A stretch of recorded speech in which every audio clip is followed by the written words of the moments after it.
We are excited to do something that is a podcast. All right, 4 times. That was good. Until you burped. We're excited to do something. Before we begin, here's a quick disclaimer. This podcast is for informational and entertainment purposes only. It is not a substitute for professional mental health advice, diagnosis, or therapy. Nothing shared on this show should be taken as professional guidance. If you're struggling or feel you may be in crisis, please call 988. Reach out to a qualified mental health professional or someone you trust who can connect you with immediate support, or call 911 for emergencies. Enjoy the show. Welcome, everyone, to the very first episode of the Man Up Together podcast. My name is Alex Peskin, and I'm here with my lifelong friend, Bobby Jacobs, and we are excited to welcome you to be a part of this with us. How are you feeling about getting going, Bobby? I'm excited, right? We've been talking about this since for a couple of months now. I know this is something that's been on your mind for a while, and I appreciate, the opportunity to do this together. I mean, we've known each other since a long time. Long time. Right? That's right. And so, I'm really excited to kind of get into this. So what is this? What are we doing? Yes. What is the Man Up Together podcast? The way that this kind of came up in my head was I listened to a lot of podcasts about a lot of different things, but the ones more focused on current events and people's ideas.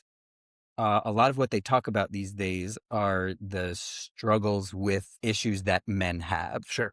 And the thing that feels very available for these people is advice. Good. Here are the things you got to do. Here are the things that work for me.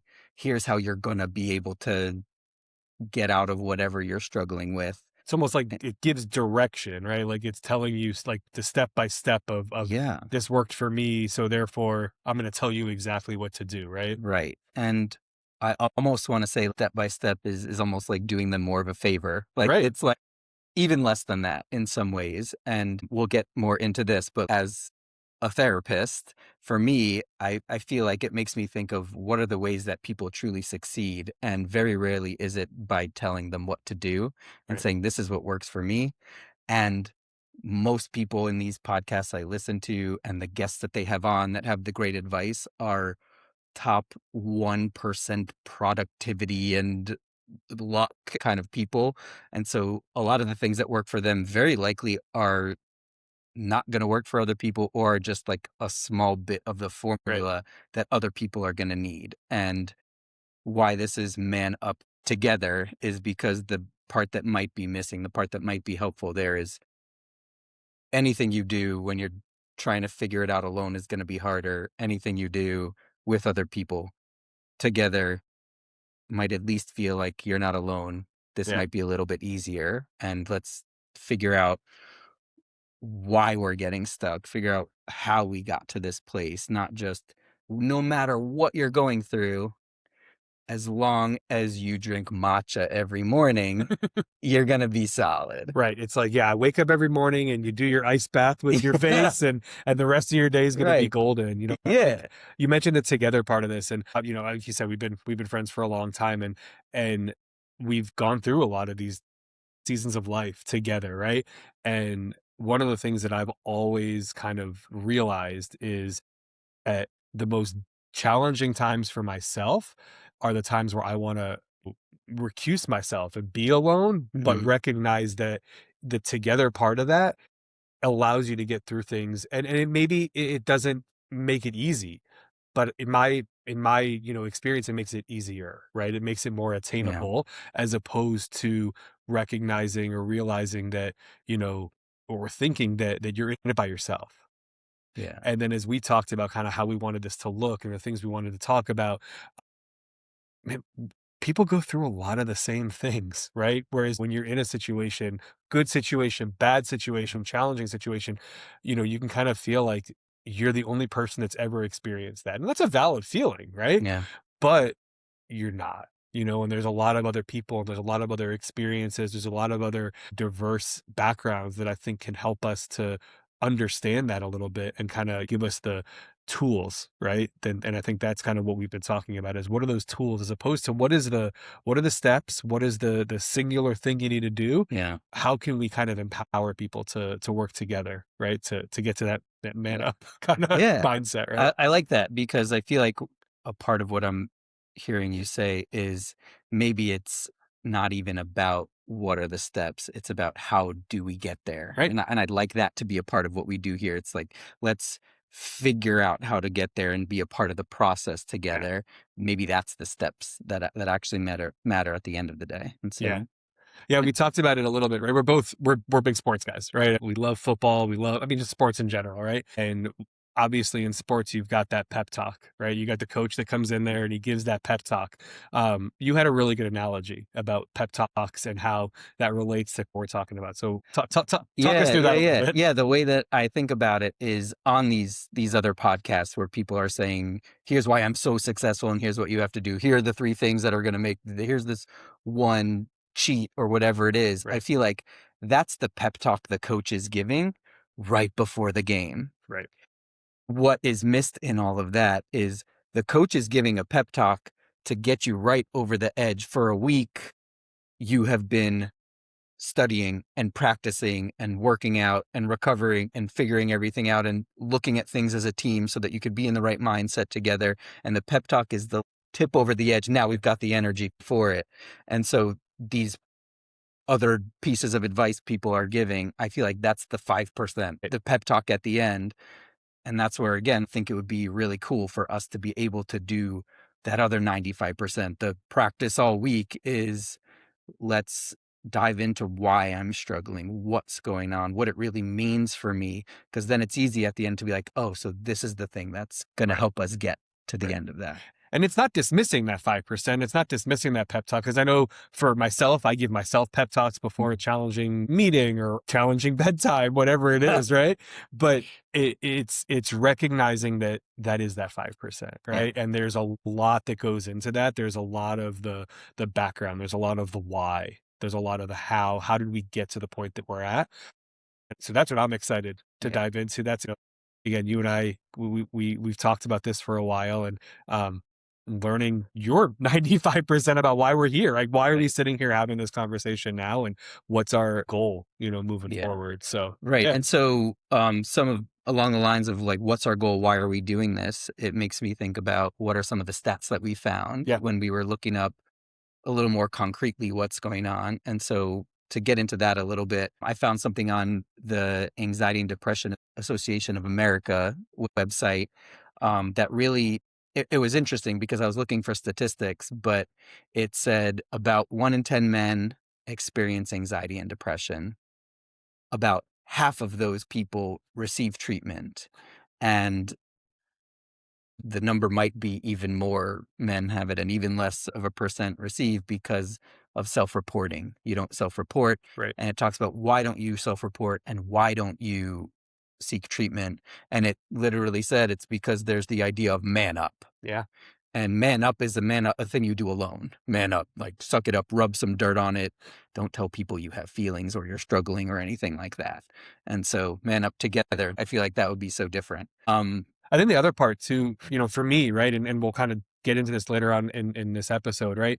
It's also recognition, and what for me it was like, what do those feelings mean? Like I couldn't put a name to it for a while, right? And Yeah, then, speaking with you and other counselors, my wife, other people in my life, it's like, oh, that's anxiety, right? Like that right. there's a name to that, right? But again, as a man, it's like, no, that's not a you issue, right? That's issue that other people have. That's an issue that those around you might have.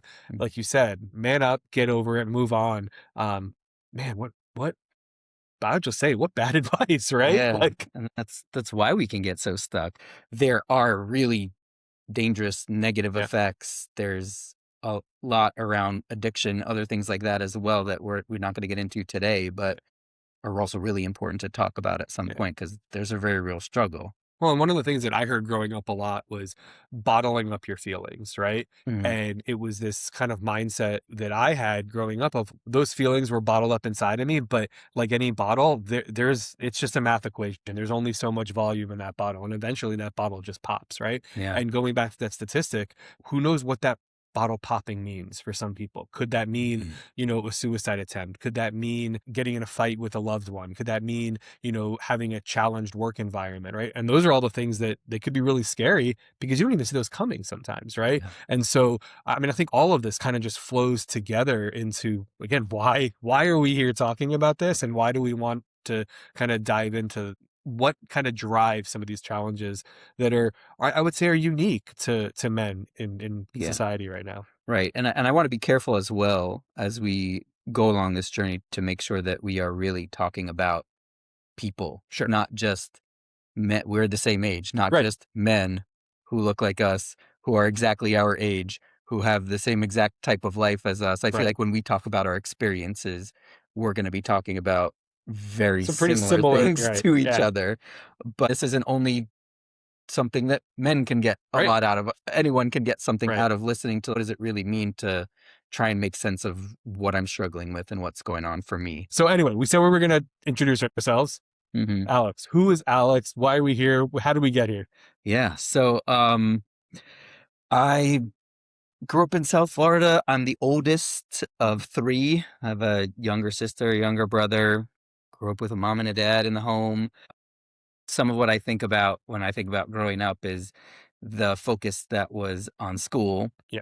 the focus that was on being together as a family, the focus on playing sports, those kind of things. And it's interesting as now I'm a father and raising my own family because it makes me think of what are the things that I want to be focusing on and what are the things that maybe I want to show up differently with. Yeah. And it also makes me think, and even right now, just to be honest for a second, one of the things we talked about in going through this together is saying there's probably something useful even just about you and I talking Right. about this. And I'm even thinking now, part that I haven't thought about, but as I don't think so much about the things that I'm like, oh, I would like that to be different, but they're coming out anyways. Right. Just Right. sitting here right now, Yeah. I'm like, oh, but what about this thing that is a part of my family that I'm like, I don't think we need that one. Sure. I don't know. I just want to be really intentional about what are the things that I want to stand out for my Yeah. kids as they Like how you grow up. show up. How, like Like, when was someone my, asks that question, who is your dad? Like yeah, how that question is answered, right?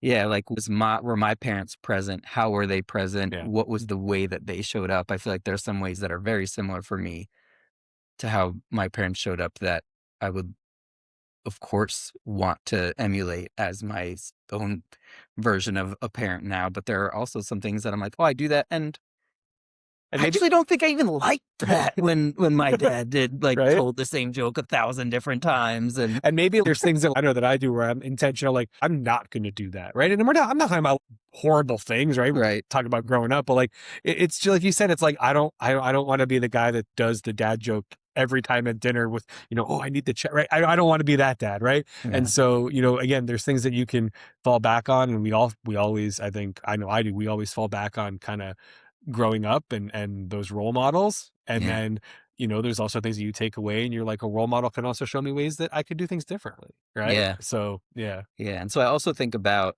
how did I learn what it means to be a man, Yeah. and before I get into that, because it feels related, I want to talk about what I do Yes. because I'm a therapist. I work mostly with couples, also with adults.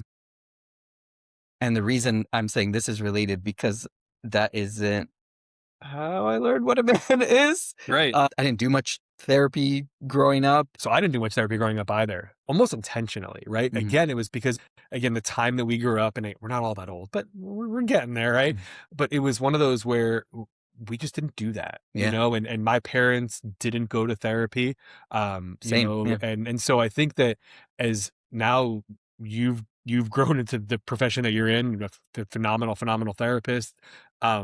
Obviously, like we've opened up, I think, our eyes, and hopefully, like for people yeah, that are listening, it can open up your eyes to therapy too. So I just wanted to put that out there because I yeah, think it's an important, maybe overlooked part of true. of what you do, right? Because Right. I mean, I remember, and you can tell me if I'm wrong here, growing up, you wanted to be a plastic surgeon at some point, right? There was like this little, like I remember there was this little part, and I was like, okay, cool, like plastic surgeon, that's awesome.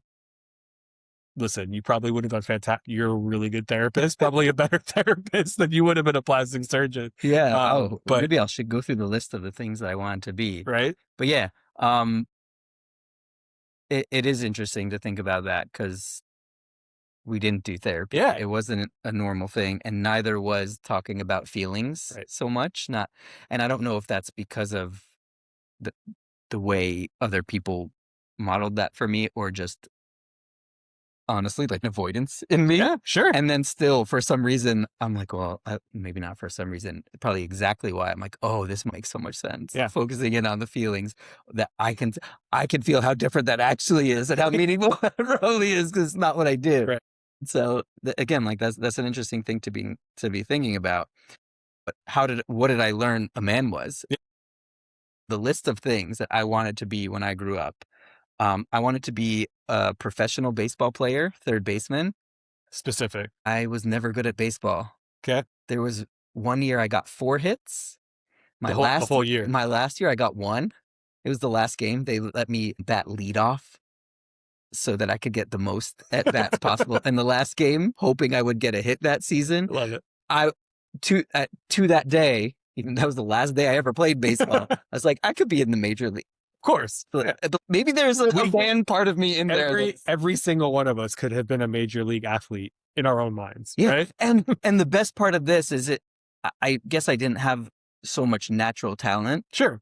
But that didn't mean I was like, but I want to be in the major leagues. I'm going to bust my ass. You had to work at it. It was, yes. I want to be in the major leagues. I hope that happens. Right. I did not practice extra. I was better at fielding than hitting. Sure. I did not go hit. I just was going to be in the majors. And that was that. Then yes, also there was doctor, and that went from different kinds of doctor to eventually I want to be a plastic surgeon because they make good money. That was really the actual reason. 100%. They make good money, and my wife should drive an Escalade. I swear to God, that was actually a thought right? that like 15-year-old me had. But that's a man thing too. Well, I need to provide a very specific thing, and so I should be right. And I was pretty good at school, but I was like a little too good at school that I didn't learn how to work hard and study. And so I was pre-med going into college for 1 year. Listen, because I've said for so long, right? The worst thing we do, I think, to 18-year-olds in society is we tell them, hey, you need to figure out what you want to be when you grow up. And you can change it, but if you change it, it's going to cost you a whole lot of time. Yeah. And it's going to cost you a whole lot of money.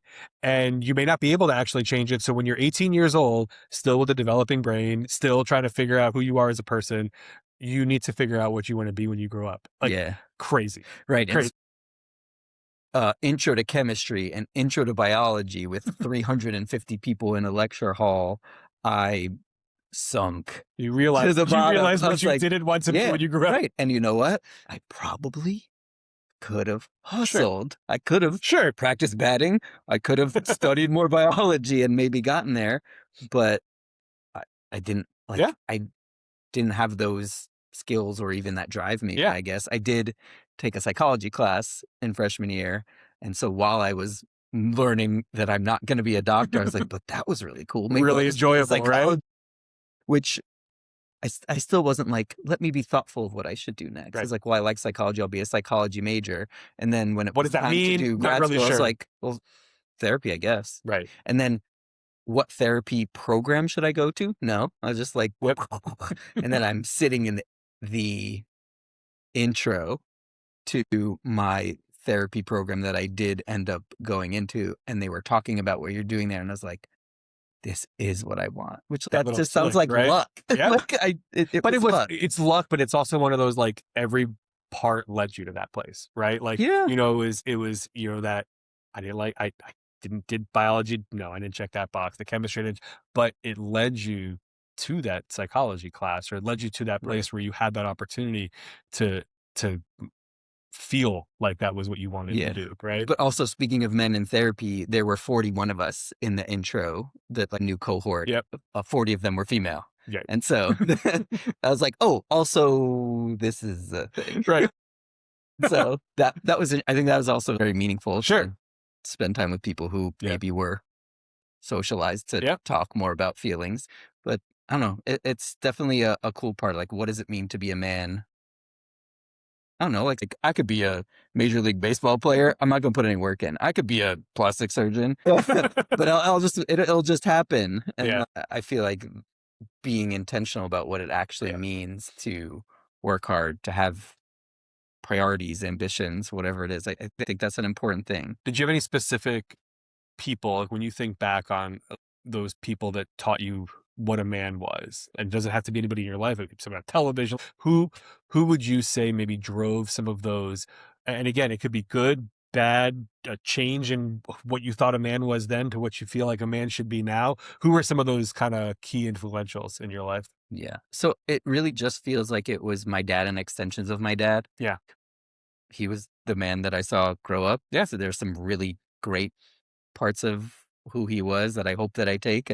Again, some things that I hope can sort through. Be a little different. Yeah, but extensions too were what we did was we watched sports, and we really liked Michael Jordan, and we really liked baseball, and we really enjoyed football, and like and so the Vikings. Come on, like Minnesota Vikings, all the Vikings and all our Super Bowls.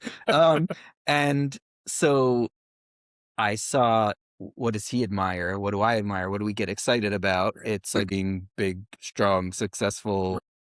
Let's talk about 1%. Like it was the Michael Jordan era. I mean, Michael Jordan, top one, not 1%. And so like the only, but like, yeah, that's what you should just do. Like, I'll be a Major League Baseball player or a really successful surgeon, because like that's what we do. Yeah. Again, like there was not a lot of thoughtfulness. We watched WWF at that time, and like I had a Hulk Hogan pillow. Did we go? So I remember it was around the same time. Like I went to a WWE. I never did. WWF. It was a SmackDown event or something. Stone Cold Steve Austin was there. I vaguely remember there was. Whatever. It was a very strange event. I remember that I had a Stone Cold Steve Austin football jersey, right? Right. But yeah, talk about visions of men, right? You know, what that environment kind of perpetuated. Yeah. And also something I imagine we'll talk more about. I think a part of what I learned meant to be a man was in trial and error. Something that we spent a lot of time doing was being at sleepaway camps. Right. And I feel like in that way, we bounced off what it meant to be a man together. Oh, yeah. Well, and it changed, right? Because sleepaway camp is fascinating to me, because it's a time where you see maybe some friends only at that specific time of the year, and you see someone year after year, but there's a whole year in between, right? So the change in people year after year, but then it's also a different dynamic than your friends at home, because you're living in a cabin with those individuals. So yeah, we're definitely going to talk about and like what are the things that make you a successful friend, and that it's like being silly, being dumb. We don't have to go into the nicknames. But like one of the things that I think about, I think we were already on staff, so I can't even say we were. Wasn't even a camper, right? We were silly. Like, we were probably 19, slightly older children. Right, yes. Probably 19. We would play hockey on Friday nights, and I decided to be the goalie once, and you have all the gear. It was floor hockey with a ball. One time the ball came toward my face. I had the mask on and I moved my face out of the way, and I was like, oh, that's dumb. You're supposed to put your body in front of it. And so when there was a break, I specifically remember coming over with a ball to you and saying, I'm going to stand here with the mask on. Please throw the ball at my face until I stop flinching. And let's be honest, I didn't flinch when you asked me that, because I was also a slightly older child. That's our thing. Be dumb, like this is what it means to be a man. Be an idiot. But like again, I threw the ball at your face, and now what happens when you play hockey? It's not when I play hockey. I'm pretty sure it broke something in my brain, because if you were to pretend to punch me right now and get this close, I wouldn't flinch. I don't flinch anymore because of like dumb things we do as boys. Let's not do men that way. Yeah. Like that. I don't know. I feel like that's a real part of the culture of like, Sure. what does it mean to be a man? And some of it is beautiful, right? Like that's us building connection and community Yeah. and But fun. I think you could take that, right? And it's a very silly example, very true example, but a very silly example. But you can also take that and use that as this theoretical of like, how many times is someone going to throw something at my face before I stop flinching?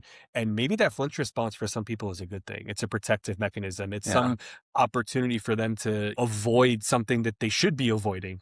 You should probably avoid people trying to punch you in the face, right? I don't flinch. But you don't, right? And so I think we can take that experience and you can apply that to a lot of different things in a Yeah. lot of different places. I So, like that. I yeah. like the idea of that, right? We're talking about a silly thing right now, but what I was doing was saying there's a weakness that I Great. need to get rid of. And sometimes in hockey, sure, I think that may be a weakness, but Yeah. sometimes the thing that we think is a weakness, the thing that we try and eliminate is actually something that we might need to hone to Yeah. help us engage in the world in a different Absolutely. way. And so I Yeah. like that. That makes a lot of sense. I'm going to stop now. I want to hear a little bit about who you are. Well, we grew up in South Florida, right? I mean, yeah, we grew up, I'd say probably 20 miles apart from each other, 25 miles. I was in a little town called Plantation. Grew up my whole life down there.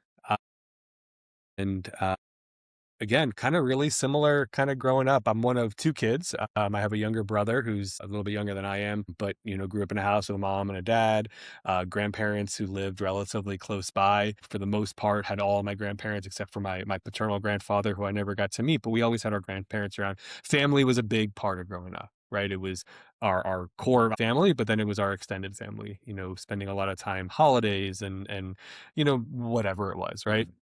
And that's something that's continued, right? Family being a big part of growing up. Um, I We went to college together. I took a little bit of a shift. I went out of state for a couple of years after high school, but then found my way back and went to the University of Florida with you. We were roommates for a long time. So when we decided to do this podcast together, one of the things that you were pretty intentional Mhm. about was, I don't want this to be a podcast just for therapists, Mhm. right? I'm not a therapist. Yeah. It is not my forte. That being said, my wife is a therapist. My best friend's a therapist.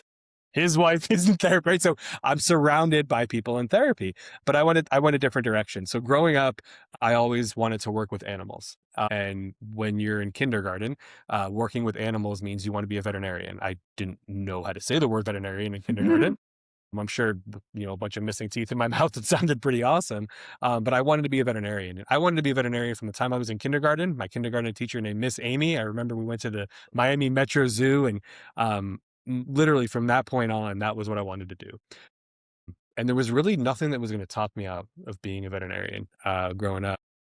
And so that's what I did. I worked in humane societies. I worked in vet clinics. I worked wherever I could with animals, and went to school, went to college with the intention of being a veterinarian, and spent the first 2 years in school thinking I wanted to be a veterinarian, doing all those classes like you talked about, the biology, the chemistry. I really enjoyed that. I was lucky enough to be a good student all through high school and in college. A lot of school came relatively easy. I had a relatively decent work ethic in studying. That sounds nice. Relatively. um, but I had the opportunity towards the end of my junior year of undergrad to do some research with a professor, and it changed the entire trajectory of my life. I still applied to vet school. I got into vet school and decided that I didn't want to go to vet school anymore. I decided that for a lot of reasons, the vet school wasn't what I wanted to do. I asked lots of questions in life, and being a researcher allows you to ask lots of questions. And so I decided I wanted to do research. And not only did I want to do research in animals, but I decided that horses were going to be my area of interest and where I wanted to go with life. So I stuck around and did master's at the University of Florida. And then I shipped off to Virginia Tech, and I did a PhD at Virginia Tech, all in equine nutrition and reproductive physiology. And I can't say it wasn't the best decision of my life to not go to vet school.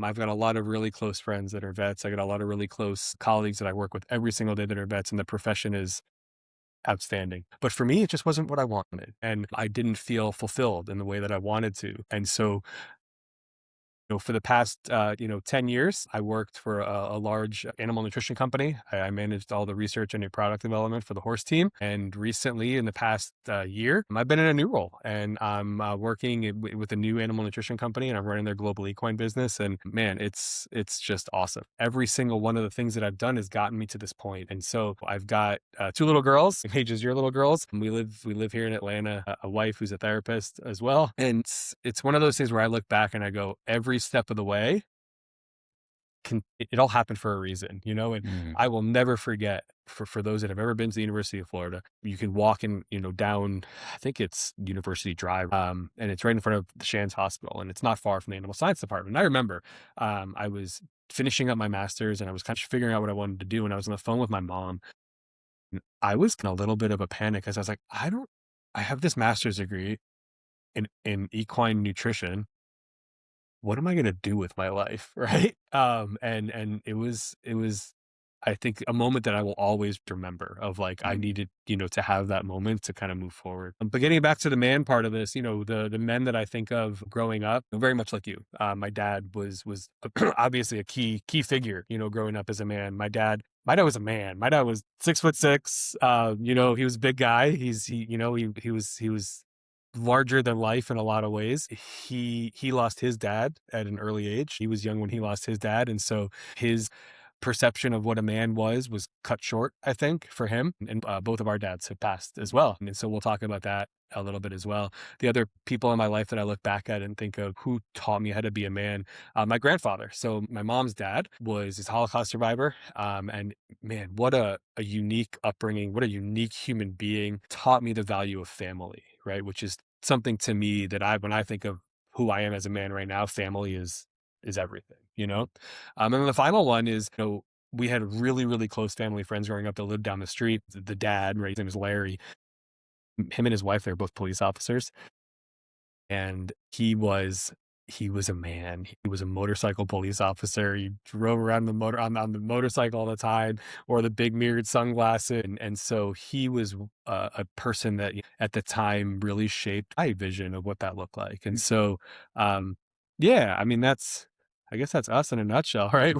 We're two guys that live in Atlanta now, and we're doing, I think, what we love to do. We got lucky, I think. And somehow we're adults, and also somehow we're still dumb men sometimes who Without question. I mean, do silly things. let's be honest. There's probably few times we get together where we don't break out the beer pong table. Yeah, I which is mean, totally still a normal thing to do, right? At yeah, this age, but no. And so I like that you brought up the idea of not being a therapist, obviously, because there was a very real process of like, what do I want this to look like? What is the point of this podcast? And the way that it started was I should probably find another male therapist right. to do this I mean, if with. you're going to talk about men's mental health Yeah, kind of like I'm a conversation, therapist, and other ones, I shouldn't just be like me on the screen, like trying to do a stand-up act for right? an hour. I should find another guy. We can talk about this. It would be cool. Then I thought about, I listened to therapist Yeah. podcasts. Like I don't want this to be a thing that therapists Podcast for listen to, like therapists, two right. therapists geeking out about therapy and those kind of things, which would be like, I find really cool. Sure. I'm not looking to reach just me. I'm not looking Yeah. to reach therapists. I really want us to be able to reach anyone. Yeah. And I know a lot of therapists. Your wife, my wife's a school counselor. Like, you run a practice with another therapist. She actually helped me kind of formulate the point of all of this as Yeah. well. And we thought, who are the other therapists I can ask? And then the second it shifted to no, that's not the point of this. It then was like very easy. This is Bobby. Me and Bobby. We're gonna talk. He is in so many ways we are the same, and in so many ways we are very, very different people. Yeah. And so I thought that was cool, and that makes me think of the next thing I want to talk about here, because what we're trying to figure out here is what is going on with us. Mm-hmm. That the more we can make sense of, the more we can know, how do we grow from here? Right. How do we figure out what's next? How do we even just make sense of why we are the way that we are? And so I mentioned we're different, right? A little bit. The thing that I want to talk about is what you can learn from seeing the inside of someone's car. And maybe the outside too. At But times, yeah. yeah, the outside too. But what can you learn from going into somebody's car? And I know this is where we're gonna go next, but even when I'm listening to you talk about your trajectory of, like, vet to PhD animal scientist was, you thought you wanted to do something, so you worked really, really, really, really, really hard on doing it, and then you like, "Oh, I actually wanna pivot over here, so I'm gonna work really, really hard and just get there because I worked really, really hard." And mine was like, no, can't, no, can't, no. Ooh, It was that worked for me. messy. The word you're looking for is messy, right? Oh, wait, so should we talk about our cars? Right. Messy. This doesn't relate. But yeah, so I drive one of my daughters to school every morning. Just wanna throw that in there. So I have four-door sedan, 2 car seats in the back, and the way I would describe my car based knowing very differently about you is the cost of entry to get into the car is you must be holding 2 fistfuls of crushed Cheerios. At least that's what it looks like when you come And a into my pocket car. full of granola. Yeah. Right? Yeah. You don't have to keep it in your hands when you get in the car. I think you're not supposed to. Yeah, you can, like, you could put some in your car seat, you could put some under the car seat, you could sprinkle it all on the floor, you could put some in the driver's seat, 'cause I would It's gonna love make it there. I would love to say that it's just right around the car seats where it's messy. No, that's not it. Vacuums and my car don't really hang out so much together, and I have some papers in there, I have a lot of toys in Mhm. there. Often my girls will say, "I can't find this toy," and It's in your car. I'll say, "It's probably in my Yeah. car," and it is probably in my car. I have lost things in there that are important. I've lost things in there that are fun and useful, and it's just I'm an adult. I try and be successful in my life, and just my car doesn't Not speak part of that that. to me. I wanna stop there for a second and So say, you talk about yours, and then we'll go into, So you what does mentioned, this say yeah, about so you us? mentioned the cost of entry, right? Is the crushed up graham crackers, right? So the cost of entry for my daughters who know this very well to get into my truck is one of they either have to sit on the edge and knock their shoes together to get the dirt off, or preferably just take their shoes off completely before they get in the car. They know there's no eating in my truck. Right, so not only is there no food, there's almost no shoes. Yeah, there's no. Yeah, it's a very orderly, tidy environment. I probably spend too much time keeping the car clean, keeping the truck clean. It's my wife will always she knows that the coffee cup that she brings in the car, it has to be a specific one that the lid closes. So we make sure there's no coffee spills in the car. What does your car smell like? It smells pretty good. It Nice. smells pretty, I would say, clean, right? Like, you have the fresh scents, whatever you want to call it, but it's what's That's your car nice. smell like? Well, I'm not sure because 'cause I'm just used to it, but I will just say what my wife says my car smells Okay. like. Farts. Farts. Yeah, so I mean, listen, farts. She doesn't first listen. off, farts are funny. she Like, doesn't we like do to stuff- drive my car, she doesn't like to go in my car, so I don't wanna go in a car that smells like farts, and she also doesn't like the clutter and the, like, when you put your feet on the floor, you're not sure what It's they're perfect. touching, but you wear shoes in my car, so at least Yeah. well, you have right. to protect yourself from the car. So there's that too. So okay. So now you guys have a picture of what our vehicles look like, Mhm. right? And you can also do this, right? Not everybody has a car, and not every, but Your like backpack, your briefcase, your office. basement, your garage, your True. right, your spare room, the side of your bed, right? Like it could be anything. Any- I also think all of those things of mine. They were, at some point in my life, they were like my car. Right. And so what was fun, right, when you kind of talked about this and proposed, hey, we should probably talk about this, is what is why? Like why? Like we talked about that 5%, Yeah. and now what's the 95%? Yeah. Right? What's the why, right? And it makes you think. It makes you go like, what for me is the driving factor behind I don't want my truck to have shoes in it. I don't want graham crackers, right? And it's an anxiety issue. And again, like we talked about this earlier on of putting the labels on it and naming things. Or I'll tell you, I mean, in full transparency and full honesty, I didn't put a name on it for a really long time. And it might have been an avoidance issue. It might have been not wanting to accept that there's something wrong. It's not something wrong. It's Yeah. just a part of who I am, right? But there is that underlying anxiety, and it I would say it's pervasive throughout my whole life. Where'd you learn that was something wrong? I think I learned that was something wrong. For me, probably a couple places. I think the societal challenges with anxiety, right? Sure. For me, I think one of the things that I look at are people seeking out medicines, whatever it is, to treat it because it's an issue.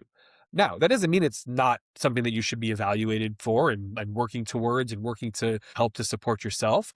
But it had that kind of connotation in my brain of, no, that's a problem and you should avoid that. Right. Mhm. And so now for me, it's been really eye-opening and a little bit of like, just take a deep breath of like, yeah, I got anxiety and that's okay. Right. Because now I'm able to understand what are some of the tools that I can use to calm some of those anxious thoughts. What are some of the things that I can work through? Right. The other day, my daughter was in my truck and she was at school when I picked her up from school and she had mud all over her shoes. And I found myself okay with the fact that she had muddy shoes in my Hey. truck. Right now, I cleaned my truck the next Okay. day, right? Okay is relative. Right.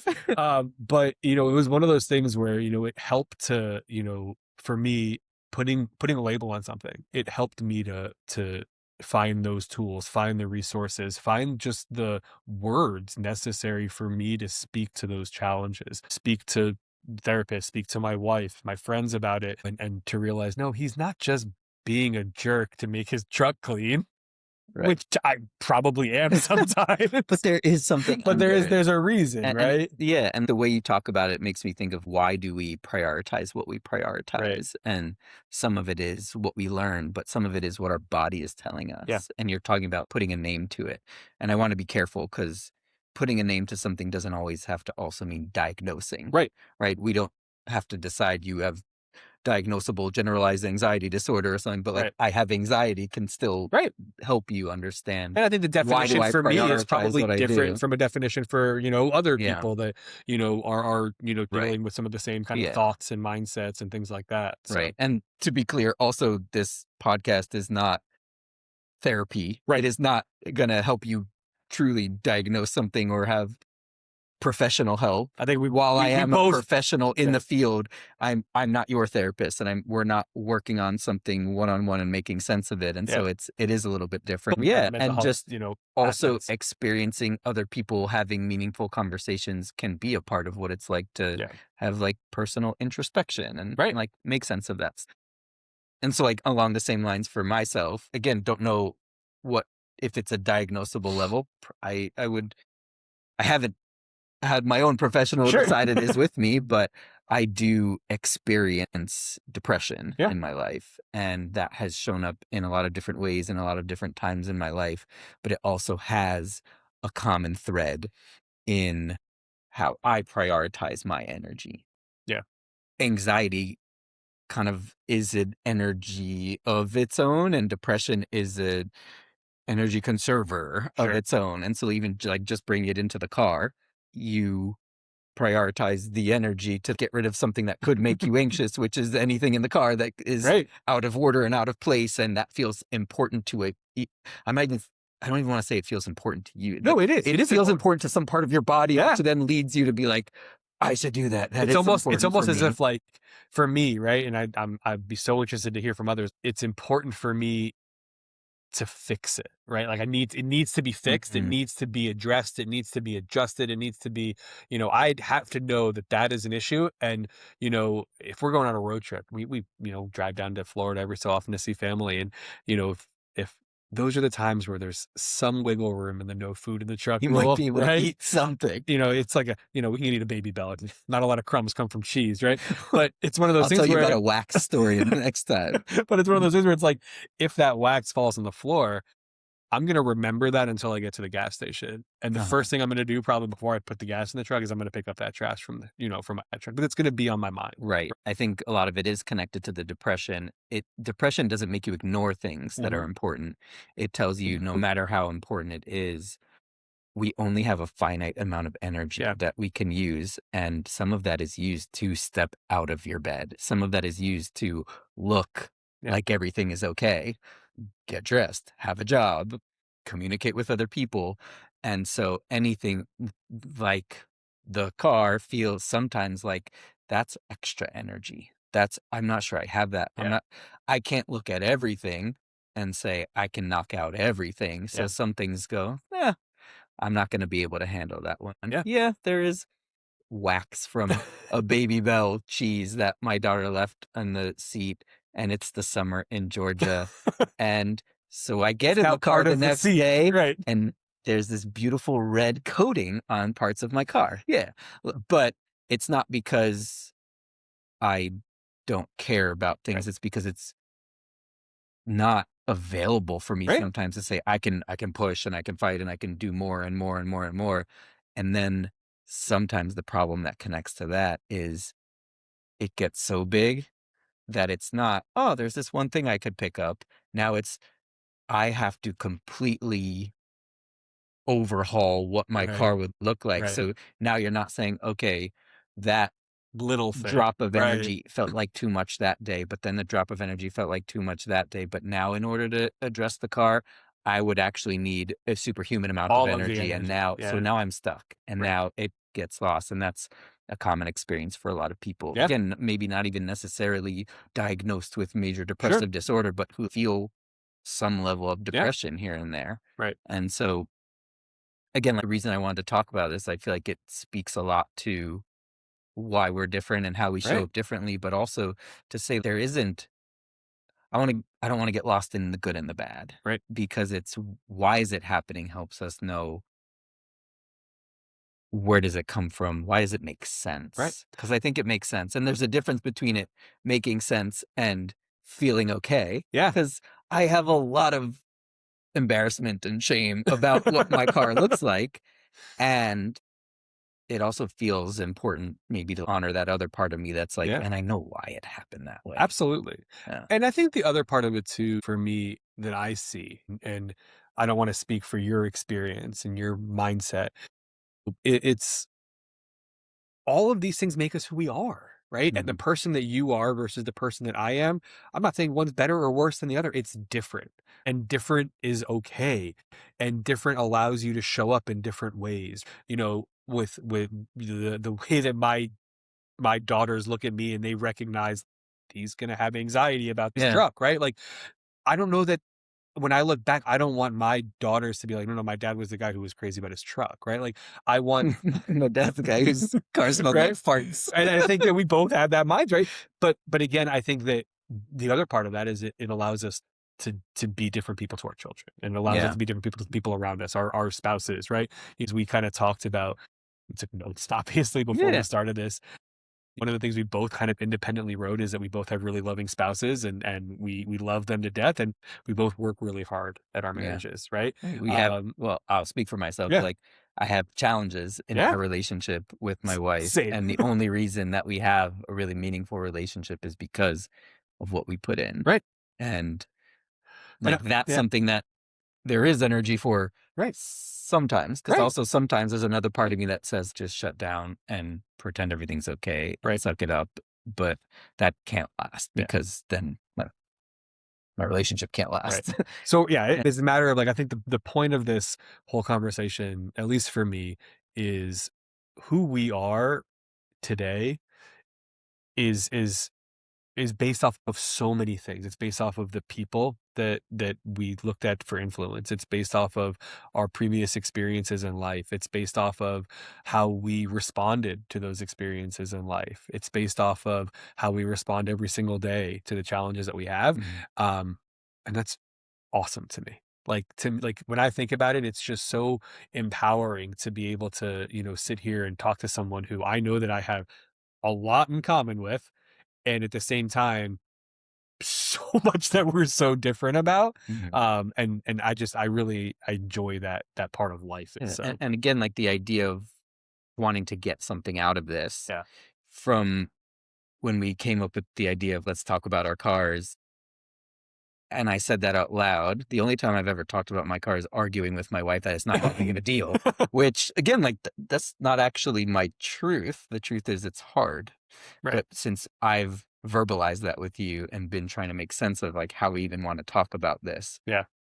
I start to like pick some things up There you in go. my car, and Hey, and if you it go would out, not look different to any. But no one would come in my Yeah. car and be like, "That's not so bad." But I know the direction is up, there you go. and not even making a joke about that, but saying it out loud, feeling okay to That's own it, awesome. right? So much of me wants to fight with my wife and be like, I can tell you why it's not actually a Right. big deal. But if I can own, no, actually, it comes from a place This of place. struggle. Right. It isn't something I'm proud of. It isn't something that I feel I have the power to just destroy one day. And it's not And something that you're ignoring, right? yeah, Because it is something that you recognize, right. But now right? it's in my awareness, and now I Right. can say, I have one free hand, I love which it. also isn't completely available sometimes. I have one free hand. I could pick up 2 things with that right now Right. and throw them away or put them where they belong or bring them back to the playroom because my daughter used to bring a To get new there. toy into the car every morning on the way to school, so we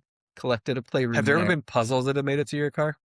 And do all the puzzle Yes. pieces then make it out of your car? No. Yeah. They're it's usually travel puzzles, Okay. so Okay. they only get frustrated in Yeah. airplanes when they don't have all the pieces Yeah. because we can't get to my That's a car. fun place to have a kid be Yeah, frustrated, they is an can't get to my car from the airplane, unfortunately. But Yeah. I actually am, and like I do think about it more, and I Yeah. think about what will it take for me to go to one of those places that has the vacuums, and is there a certain level I have to get it at to feel comfortable to actually make this?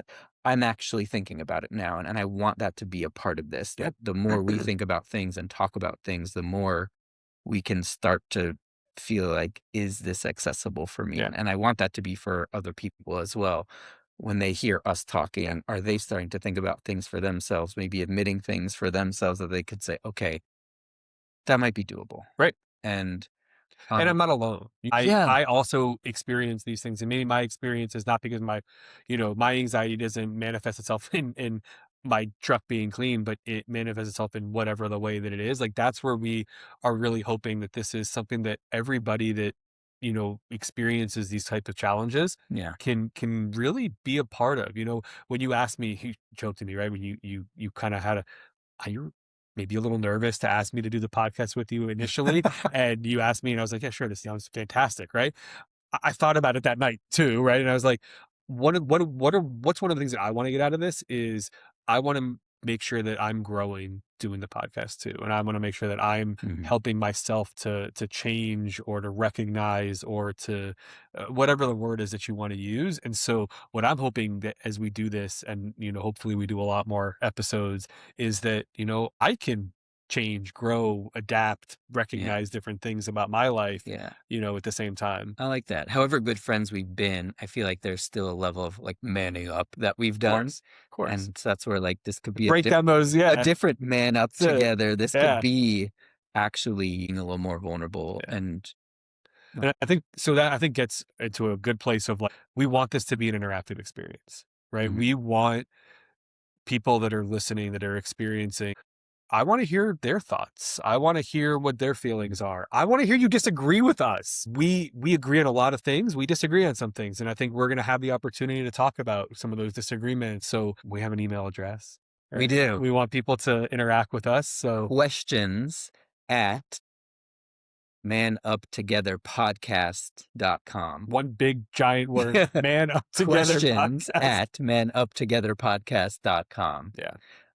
And so, yeah, send us questions you have, comments you have. We'll talk a little bit more about other things that we want to be doing in here, but send us things you disagree about with us. Send us disagreements you're having with other people that you want to be able to make sense of or hear someone else try and make sense of with you. Yep. We would love to be able to do that. We also think it would be cool to do a book a month kind Yeah. of thing and talk about a book that helped us learn something about ourselves. If you have ideas that you think are good for that, send us books.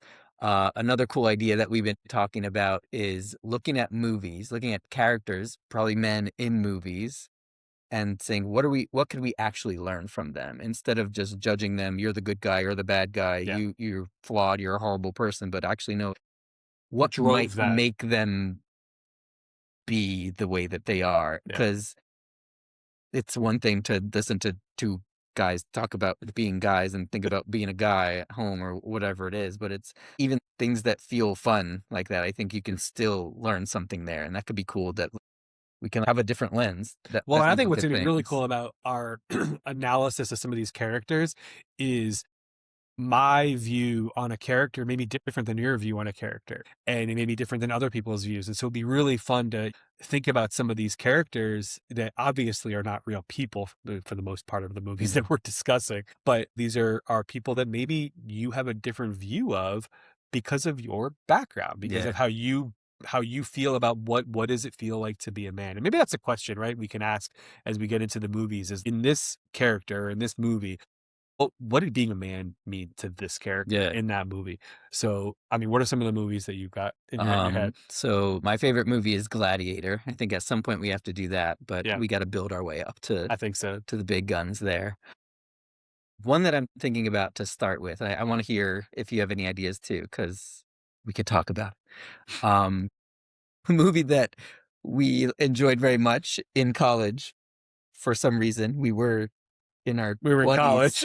in college was How to Train Your Dragon. Oh my god. And I feel like There's a lot of men. Oh my yeah, I and didn't even you think about they're it now, like and you've got that the dad Vikings figure, and right? then Oh my god. yeah, and so I that's love something it. I think about. Okay, I love that one. Yeah, I think we're gonna have to do that. So one that another movie, you and I can probably quote 99% of is Big Daddy.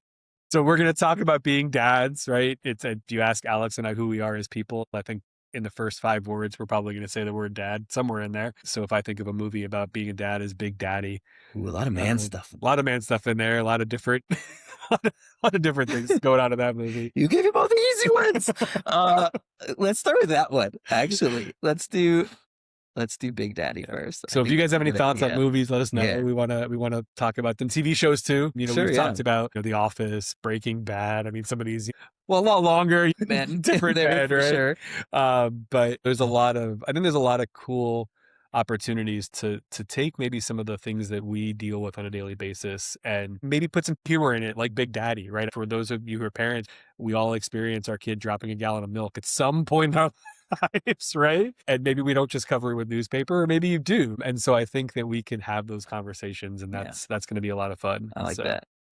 And one more thing that we'd love people to send, the way that I think we're gonna end our podcast each time, or at yeah, least for the beginning, is to review something that's gone on for us and that we want to leave with. yeah. And so a mistake, a win, and a challenge. And by challenge, you mean Mhm. something that we want to challenge ourselves with, Yeah. right? And So all of it is something we're wanting to challenge ourselves with. The mistake is something that one of us did that maybe we regret, but we're bringing it up because we want to actually say what we want to learn from that. yeah, The win, even, yeah. not just I did something cool, but why was it a win that I want to learn from? But also give yourself that opportunity to celebrate your win, Yeah, right? I for sure. think we spend a lot of time, and I'll speak for myself, as a man, it's like you should be having those wins frequently, and maybe you don't celebrate them enough. And man, I want to celebrate our wins, and I want us to feel like we can celebrate our wins Mm. together. And if you need someone to celebrate your win with, let's do it together. Let's celebrate Yeah. each other. So Uh, send us mistakes, yeah, wins, and challenges, maybe something you think you want to learn from it, and we could talk about that too when we yeah, receive these. But and then the challenge would just be something that one of us wants to be on the lookout for between episodes that we can find a growing edge with. yeah. And so that would be cool. So yeah, So I'm gonna vulnerable, open yeah, part again. I'm Go gonna for jump it. in with the mistake this time. So I have been going through this week, got a lot of clients, got a lot going on at home, a lot of different moving pieces and a lot of things. And none of that means I can take off some of Right. my responsibilities. Still have to write my notes, still have to get back to people by email, still have to set meetings, all of it. And I'm finding that my mistake is a habit that's been coming for me in the car on the way to work. After I drop off my daughter, I turn on lots of different podcasts that I listen to. But whatever it is, there's an escape of I'm listening to other people talk. I'm not really engaging with so much, which is great when I'm in the car Right. all by myself. And then Probably the point I of some of right, the and then I podcasts. get to the yeah, I get to the office somewhere between 20 and 45 minutes before my first session because I like to set up the office and prepare and start on a good path of, like, are there any notes I didn't complete yesterday that I can complete today? Any emails I can get out of the way? Can I plan the phone calls I have to make to possible new clients that are coming in? That time is actually pretty important for me. But I've felt so unable to bring that energy. And usually, if I don't have a lot to do, I'll put my headphones in, put the podcast on, and listen to it before my first session. And I have found this week, I have put my headphones on in the car. I turn the car off, I put the headphones on, I put the podcast back in, and I walk in already there. And I know I have things to do. And sometimes I even tell myself, it's fine. Yeah. I'm going to set up the office listening, and then I'll turn it off. I'll go to my computer. I'll get rolling with things. And I think every single day this week, it's Thursday now. I work Monday through Thursday. So it's all of the days this week. I have turned the podcast off when I need enough time to prepare for my session, which I have 4 minutes for. And so turn it off. Didn't do anything. And what I want to take from that is I need to understand the ways that I'm trying to, whether it's conserve energy, avoid something uncomfortable, just prioritize enjoyment over working hard at something. I want to hold myself accountable so that I can also hold myself accountable for which decision I make. Because hopefully that also means one day a week or more this week, I could have decided, don't turn the podcast on in the car. You know what that means. You know you're going to turn this off with 3 minutes left before your session and not get anything done. Right. And so that feels like my mistake this week. Yeah. I appreciate the it's openness, right? It's recognition.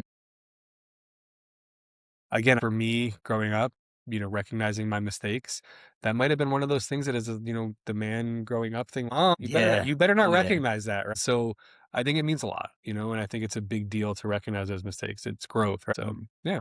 What's So your win? I'm gonna do a win. My win was at work this week. I get to work in a lot of different, I would say, aspects in my role. I get to be a technical role, a research role, with sales and marketing. So I work with a lot of really phenomenal people that are, experts in those very specific areas. And my win this week, working with a very large animal nutrition company who's decided to move forward with some research and a partnership, decided to move forward with reformulating some products and looking at things. So it's just it was a really long process to get to the point where I am, both from it just took a while, but also, stepping into a new role, stepping into a new job, stepping into a new environment, after being in the same environment for a decade.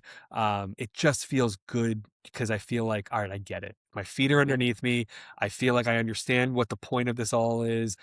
I'm sure tomorrow I will look and go, I don't have a clue what I'm doing anymore, right? Like, still don't get it. But it felt real good to just be like, no, everything that I was working towards for that specific goal is there, and so it felt good. It was a good win. It felt good to celebrate that. And I sat here and said, like, we should celebrate our wins, but I think wins are also a good opportunity for you to recognize how you can then move forward from that win. What can I take? How can I take that feeling, that euphoria, that positive vibes, whatever you want to call it, and say, I'm going to use that energy to go after that next challenge, to go after that mistake that I made, to go after that next opportunity. So, It sounds like you're saying one thing you want to take from the win is, how do you balance celebrating but not being done? You don't want to get cocky. You don't want to get celebrate it, but use it complacency. as energy. Yeah. Celebrate and say, that felt good. Yeah. How do I keep getting to feel good by Exactly. I like that. Yep. That's cool. All right. Nice. And so Challenge yourself. my challenge actually comes from transparency. We talked about this before the episode. Who's doing the mistake? Who's doing the win? Who's doing the challenge? And I went, I don't know what my mistake or win would be. I got there, obviously, but my challenge is I would like to be more intentional about what is actually happening for me. If something is feeling like a miss, can I hold it? Can I name it? Can I sit with it? Or can I write it down and forget it? But then before a podcast, I got a good mistake. I got a miss. But same with wins. Yeah. Because I didn't have one of those either. And I really hoped that there was an actual win that happened in my life. I don't know what it was. We're able to identify and I would right? like to be more intentional about naming those, holding those, writing one of those down to be able to say, yeah, I can take the energy from that as well. I think it's awesome. I think we spend a lot of time just moving forward, right? Days are hectic, and it doesn't matter if you have kids, you don't have kids, it doesn't matter. Individual days are hectic, hours are hectic. Yeah.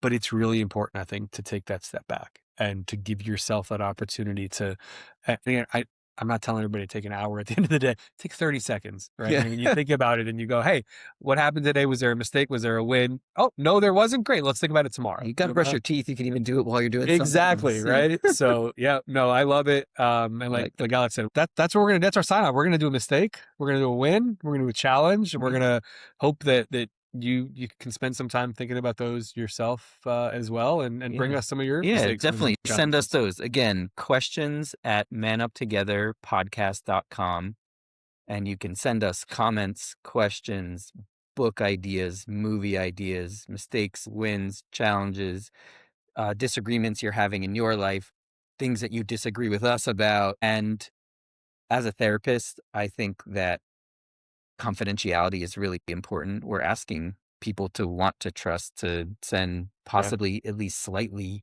personal things. Yeah. And so if you feel comfortable writing your name, we will say first names. If you don't feel comfortable, don't give us a name.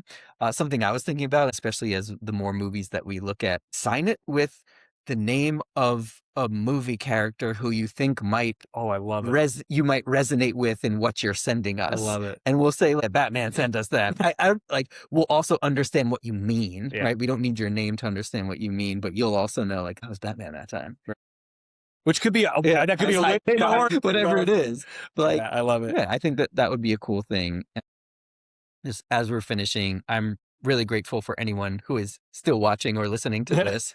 Feels really cool to try and find my voice and to have someone who wants to do that with me. But you guys listening to this, I hope that you're getting something out of it too. And I hope that this is something that can be meaningful. But Bobby, I'm also really grateful for you.